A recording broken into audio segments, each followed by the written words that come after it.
ನಮಸ್ಕಾರ ವೀಕ್ಷಕರೇ, ಜ್ಞಾನದೇಗುಲ ಜಾಲತಾಣಕ್ಕೆ ಆಧಾರದ ಸ್ವಾಗತ. ಇಂದಿನ ವಿಶೇಷ ಪ್ರಸಂಗದಲ್ಲಿ ಚಂದ್ರಗ್ರಹಣದ ಬಗ್ಗೆ ಖಗೋಳ ಶಾಸ್ತ್ರದ ವಿವರಣೆ ಮತ್ತು ಅದರ ಸಾಮಾನ್ಯ ಪರಿಣಾಮಗಳ ಬಗ್ಗೆ ಸ್ವಲ್ಪ ವಿವರವಾಗಿ ನೋಡೋಣ. ಯಾಕಂದರೆ ಚಂದ್ರಗ್ರಹಣ ಅಥವಾ ಸೂರ್ಯಗ್ರಹಣದ ಬಗ್ಗೆ ಬಹಳಷ್ಟು ಒಂಥರ ಹೈಪ್ ಕ್ರಿಯೇಟ್ ಮಾಡ್ತಾರೆ ಅಂತ ಹೇಳ್ತಾರಲ್ಲ, ಅದರ ಹಾಗಾಗ್ಬೋದು ಹೀಗಾಗ್ಬೋದು ಅಂತಕ್ಕಂಥದ್ದು. ಆದರೆ ಸಾಮಾನ್ಯವಾಗಿ ಏನಾಗುತ್ತೆ ಅಂತಕ್ಕಂಥದ್ರ ವಿಚಾರವಾಗಿ ಒಂದು ಸ್ವಲ್ಪ ನೋಡೋಣ. ಅದಕ್ಕೂ ಮುಂಚೆ ನಮ್ಮ ಚಾನಲ್ಗೆ ಲೈಕ್ ಮಾಡಿ, ಶೇರ್ ಮಾಡಿ ಮತ್ತು ಸಬ್ಸ್ಕ್ರೈಬ್ ಮಾಡಿ. ಈಗ ಬರುವ ಗ್ರಹಣ ಚಂದ್ರಗ್ರಹಣ ಅಂತಕ್ಕಂಥದ್ದು. ಚಂದ್ರಗ್ರಹಣ ಸೂರ್ಯ, ಭೂಮಿ, ಚಂದ್ರ ಒಂದೇ ಒಂದು ರೇಖೆಯಲ್ಲಿ, ಸರಳವಾದ ಒಂದು ರೇಖೆಯಲ್ಲಿ ಬಂದಾಗ ಸಂಭವಿಸುವ ಒಂದು ಖಗೋಳ ಘಟನೆ. ಸೂರ್ಯ ಚಂದ್ರ ಎಲ್ಲವೂ ಸುತ್ತುತ್ತಾ ಇದೆ. ಸೂರ್ಯ ಸುತ್ತಲ್ಲ, ಸೆಂಟರಲ್ಲಿದೆ.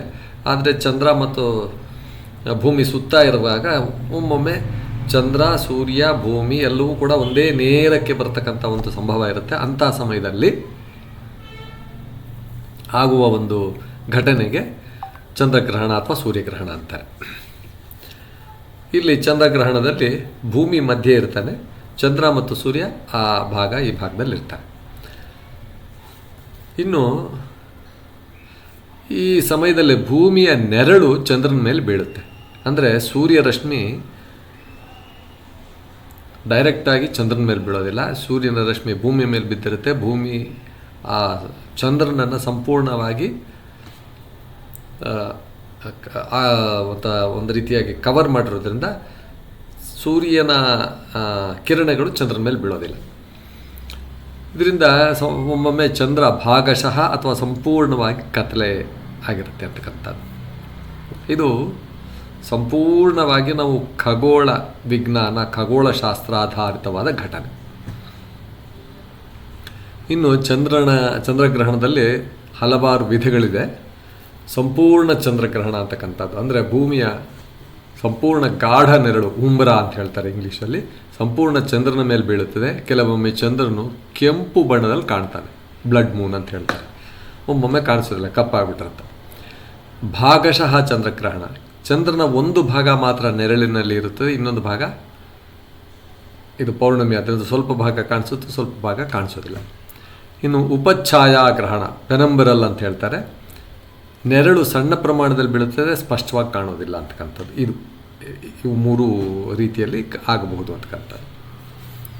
ಖಗೋಳ ವೈಜ್ಞಾನಿಕ ದೃಷ್ಟಿಯಿಂದ ಅದರ ಪರಿಣಾಮಗಳು ಏನಾಗ್ಬೋದು ಅಂತಕ್ಕಂಥದ್ದು ನೋಡೋದಾದರೆ, ಮೊದಲಿಗೆ ಸಮುದ್ರದ ಅಲೆಗಳನ್ನು ನೋಡೋಣ. ಚಂದ್ರನು ಭೂಮಿಯ ಸಮುದ್ರದ ಅಲೆಗಳಿಗೆ ಕಾರಣ, ಚಂದ್ರನೇ ಕಾರಣ ಅಂತ ಹೇಳ್ತಾರೆ.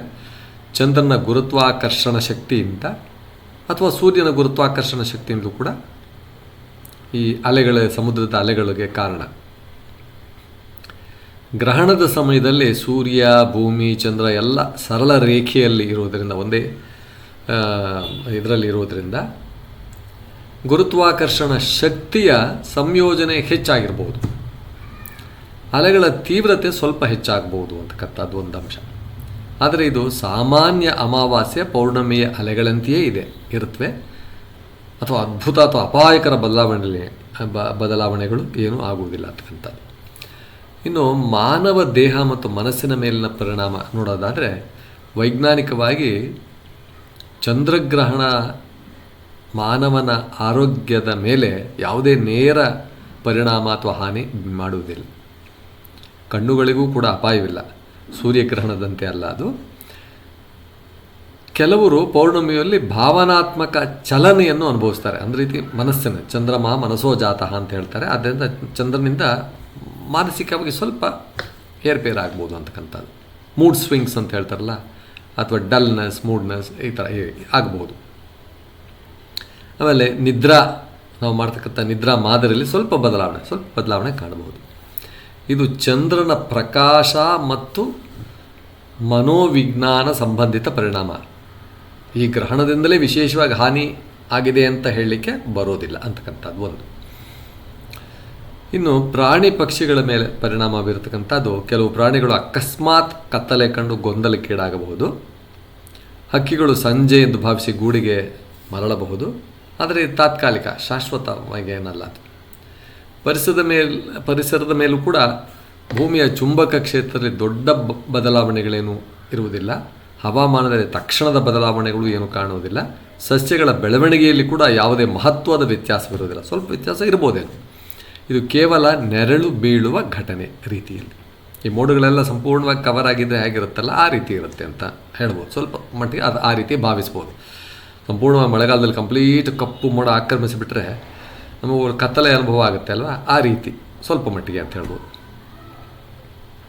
ಅಥವಾ ಈ ದೊಡ್ಡ ಮಟ್ಟದಲ್ಲಿ, ಯಾಕೆಂದರೆ ಚಂದ್ರ ಸಂಪೂರ್ಣವಾಗಿ ಅದನ್ನು ಆಕ್ರಮಿಸಿಬಿಟ್ಟಿರೋದ್ರಿಂದ ದೊಡ್ಡ ಮಟ್ಟದಲ್ಲಿ ಕಾಣ್ಬೋದು.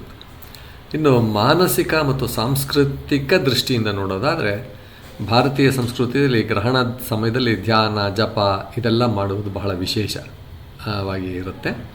ಅದು ಮನಸ್ಸನ್ನು ಒಳಮುಖವಾಗಿಸುವ ಸಮಯ ಅಂತ ನಾವು ಪರಿಗಣಿಸಬಹುದು. ವೈಜ್ಞಾನಿಕವಾದರೆ ಇದು ಒಂದು ರೀತಿಯ ಶಾಂತ ವೀಕ್ಷಣೆಯ ಸಮಯ, ಶಾಂತವಾಗಿ ಎಲ್ಲವನ್ನು ನೋಡುವಂಥ ಸಮಯ, ಖಗೋಳ ಅದ್ಭುತವನ್ನು ನೋಡುವ ಅವಕಾಶ ಅಂತಕ್ಕಂಥದ್ದು. ಒಟ್ಟಿನಲ್ಲಿ ಚಂದ್ರಗ್ರಹಣ ಭೂಮಿಯ ನೆರಳು ಚಂದ್ರನ ಮೇಲೆ ಬೀಳುವ ಖಗೋಳ ಘಟನೆ. ಮಾನವ ದೇಹಕ್ಕೆ ದೊಡ್ಡ ಹಾನಿ ಮಾಡ್ತಕ್ಕಂಥದ್ದೇನಲ್ಲ. ಸಮುದ್ರ ಅಲೆಗಳಲ್ಲಿ ಕೂಡ ಸಾಮಾನ್ಯ ಏರಿಳಿತ ಇರುತ್ತೆ. ಪ್ರಾಣಿ ಪಕ್ಷಿಗಳಿಗೆ ಸ್ವಲ್ಪ ತಾತ್ಕಾಲಿಕವಾಗಿ ಗೊಂದಲ ಉಂಟಾಗಬಹುದು. ಪರಿಸರದಲ್ಲಿ ಒಂದು ರೀತಿಯ ಶಾಶ್ವತ ಬದಲಾವಣೆ ಏನೂ ಇರೋದಿಲ್ಲ. ಅಂತಿಮವಾಗಿ ಹೇಳೋದಾದರೆ, ಚಂದ್ರಗ್ರಹಣವು ಭಯಪಡುವ ಘಟನೆ ಏನಲ್ಲ. ಇದು ಪ್ರಕೃತಿಯ ನಿಯಮಬದ್ಧವಾದ ಒಂದು ಅದ್ಭುತ ಖಗೋಳ ಇದು ಅಂತಕ್ಕಂಥದ್ದು. ಇದು ನಮಗಳಿಗೆಲ್ಲ ಇದು ವಿಜ್ಞಾನವನ್ನು ಅರಿಯುವ ಅವಕಾಶ, ಪ್ರಕೃತಿಯ ಸೌಂದರ್ಯವನ್ನು ಆ ಒಂದು ರೀತಿಯ ಇದನ್ನೆಲ್ಲ ನೋಡುವ ಕ್ಷಣ, ಆ ಅದ್ಭುತವನ್ನು ನೋಡುವ ಕ್ಷಣ, ಒಳಚಿಂತನೆಗೆ ಅವಕಾಶ ಅಂತಕ್ಕಂಥದ್ದು. ವೀಕ್ಷಕರೇ, ಇಷ್ಟು ವಿವರಣೆಯೊಂದಿಗೆ ಚಂದ್ರಗ್ರಹಣ ಈ ಮಂಗಳವಾರ ಬರುವ ಚಂದ್ರಗ್ರಹಣದ ಬಗ್ಗೆ ಸ್ವಲ್ಪ ವಿವರವಾಗಿ ನಾವಿಲ್ಲಿ ನೋಡಿದ್ದೇವೆ. ಎಂದಿನಂತೆ ಲೈಕ್, ಶೇರ್ ಮತ್ತು ಸಬ್ಸ್ಕ್ರೈಬ್ ಮಾಡಿ. ಕಮೆಂಟ್ಸ್ ಬಾಕ್ಸ್ನಲ್ಲಿ ತಮ್ಮ ಕಮೆಂಟ್ಸ್ಗಳನ್ನು ನಮೂದಿಸಿ ಅಂತ ಕೇಳ್ಕೊಳ್ತಾ ನಮಸ್ಕಾರ ವೀಕ್ಷಕರೇ.